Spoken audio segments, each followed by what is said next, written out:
Time check 5:40 ng umaga. So meron tayong target na more or less alas 5 nasa Carmona na tayo. Okay? Let's ride.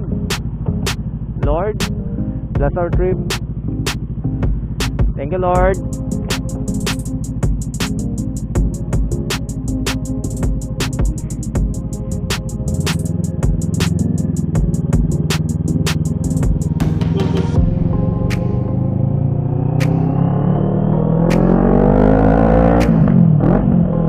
Uy, malamig. Nasa Denny Imperial or alternate road tayo ngayon dito sa Legazpi. November 4, 2024. Grabe, nasa 75,119.3 kilometers na si NK. Dadaan muna tayo sa Albay District. Nasa F. Akente Drive tayo or Washington Drive na tayo towards the Legazpi City Hall building, yun sa forefront. Dadaan muna tayo sa simbahan ng Albay para humingi tayo ng guidance and protection sa Lord Almighty. Yan ang Legazpi City Hall. Ito na yung Saint Gregory the Great dito sa Albay District. Lord, gabayan niyo po kami sa aming travel ngayong umaga hanggang Carmona. Maraming salamat po. Thank you. Let's go.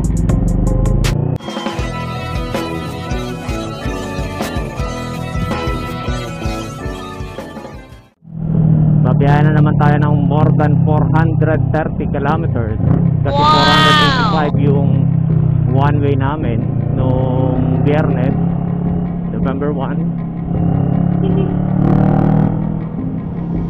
Nasa Daraga, Albay tayo. Ito yung munisipyo, Municipality of Daraga, Albay. Shoutout sa mga Daragenyo. Okay? Nasa Maharlika Highway na tayo. On to Manila na tayo. Time check 5:49. Okay na rin to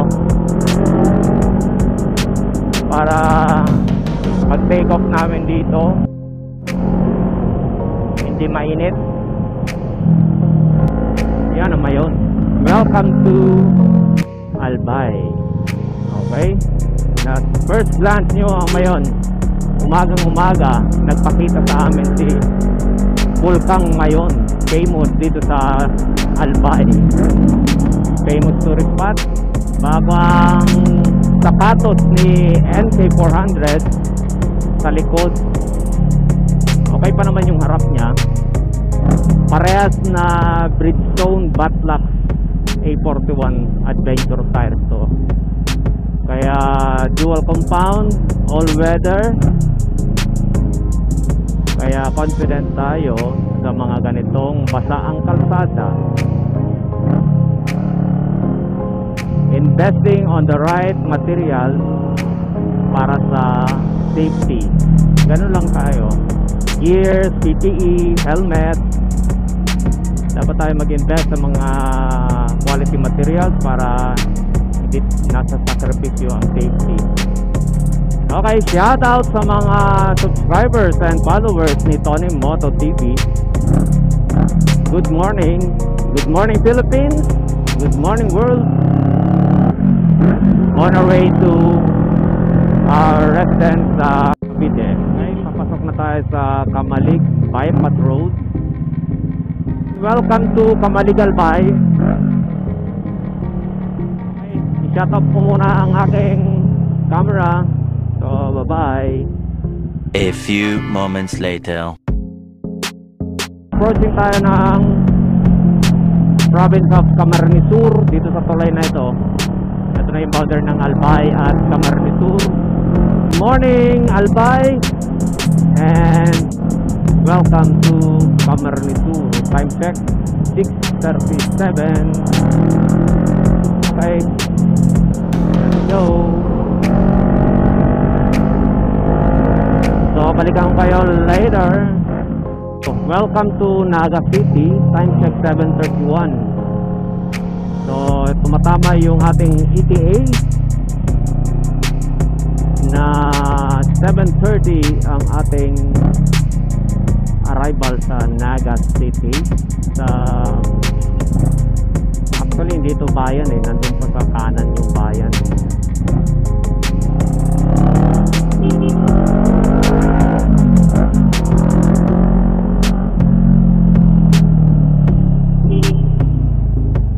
Binaha Milaor hanggang San Fernando, yan ang hindi passable nung nakaraan, di ba? Okay, nasa KCF restaurant ulit kami. Ito yung kinainan namin nung November 1 nung nag-travel kaming papuntang Legazpi. Ngayon pabalik na kami sa Manila. Total distance traveled is 113.7 kilometers from Legazpi. So kakain muna kami. Thank you. 7:53 time check. Bye-bye. A few moments later.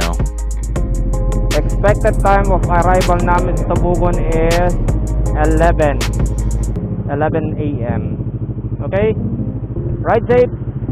Let's go. God bless our trip. Balikan kayo later. Okay, malapit na tayo sa Rolando Andaya Highway dito sa Tipupot, Camarines Sur. Time check 8:09. Going left na tayo papuntang Santa Elena, Camarines Norte. 2 hours lang to total time para baybayin namin itong Rolando Andaya Highway. Nakakaya namin ito 1.5 hours. Subukan natin dahil umaga naman ngayon para makita natin mga lubak. So balikan kayo later. Ito na yung boundary ng Kawayan at saka ng so welcome to Quezon.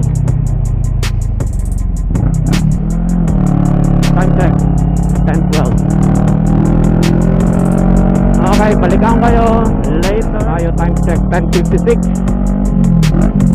Entering Santa Elena, Camarines tayo ulit.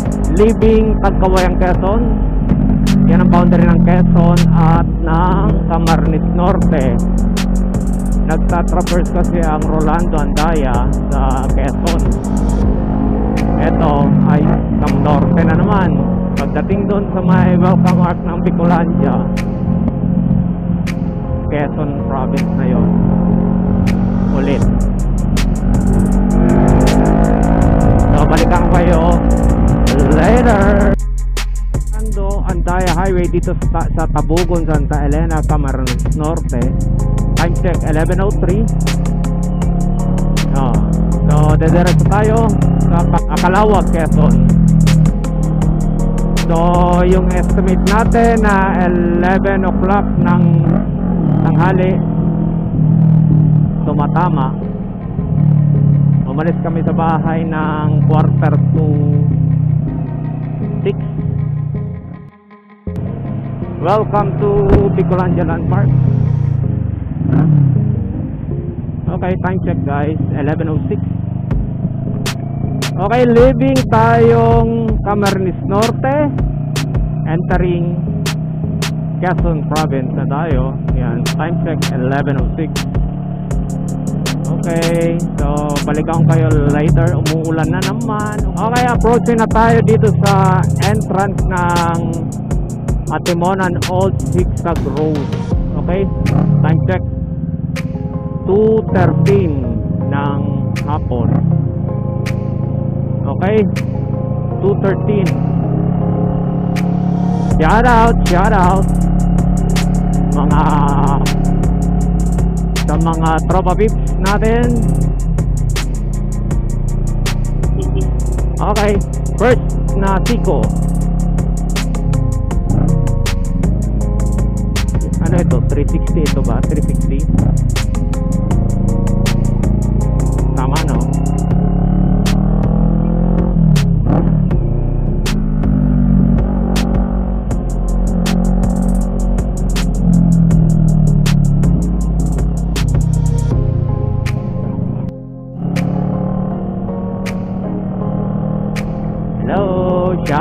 shout out.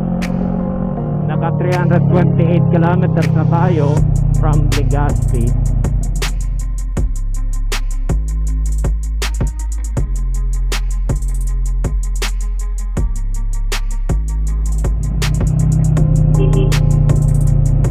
Shout out, shout out.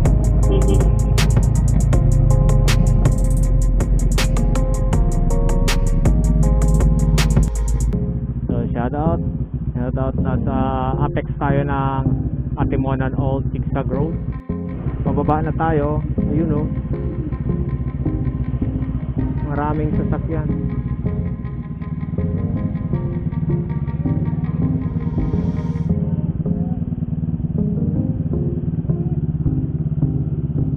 Okay. Quezon National Forest Park.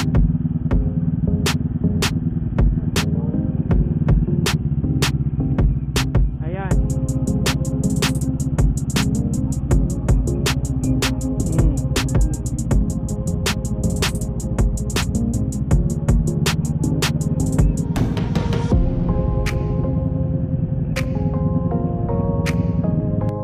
Bawal dito ang bus.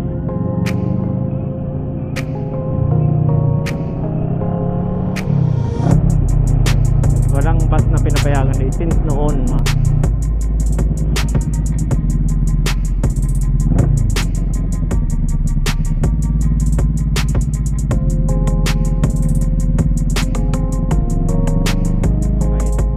Nasa dulo na tayo dito sa part ng pagbilaw ng Atimonan Old Road. Yung sa entrance ay sa Atimonan Park yun. Ito naman sa pagbilaw side. So kakaliwa na tayo dyan. Balik tayo sa Maharlika Highway. Time check 2:25 ng hapon. Ride safe everyone, mga bikers.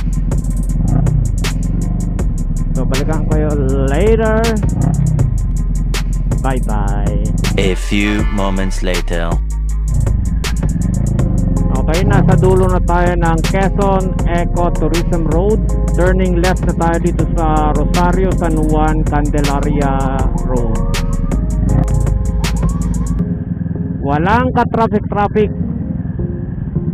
3:21. So ibig sabihin 21 minutes lang namin binaybay yung Ecotourism Road. Di ko alam kung ilang kilometers yan kasi eksaktong alas 3 ng hapon tayo pumasok doon sa Quezon Ecotourism Road. A few moments later. Okay, nasa dulo na tayo ng Ibaan Rosario Candelaria Road. Turning left na tayo dito, papunta na tayo sa expressway sa Ibaan exit. Kaya namin dito pinili para hindi kami matraffic sa San Pablo City. Nandito na naman tayo sa tapat ng St. James sa Creator. Saglit na lang to, ilang kembot na lang, expressway na.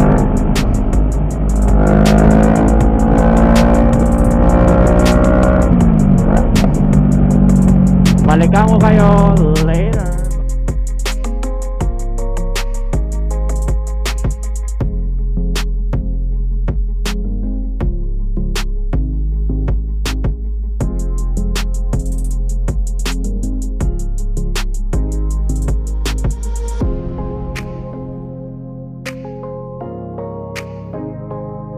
A few moments later.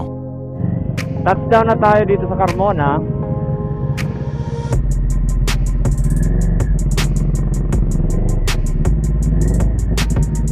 (5:30) in the afternoon kami nakarating dyan sa Carmona Tollgate. 12 hours travel. Umalis kami sa Legazpi ng 5:45 din, 5:45. Total distance traveled na ay 486.4. Wow! Halos pares lang naman nung pagpunta namin doon, naka 485. Nakarating kami ng maayos. Naka dalawang full tank lang tayo.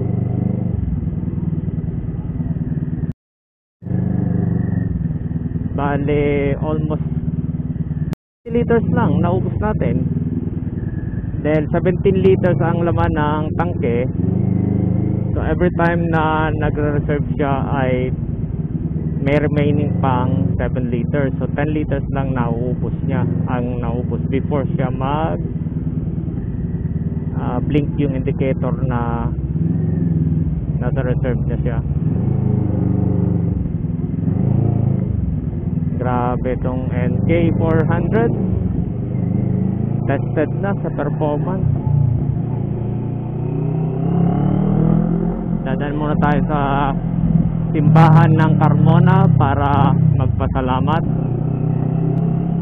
sa may kapal pagbigay sa amin ng protection and guidance sa travel namin this day. Lord, salamat po sa inyong paggabay sa amin from Legazpi to Carmona this day. Maraming salamat po. Okay, another successful 15th Bicol ride. If you enjoyed watching my videos, please like, share, comment, and subscribe as well. This is Tony Moto TV. Ride safe, everyone. Thank you. God bless. Bye bye.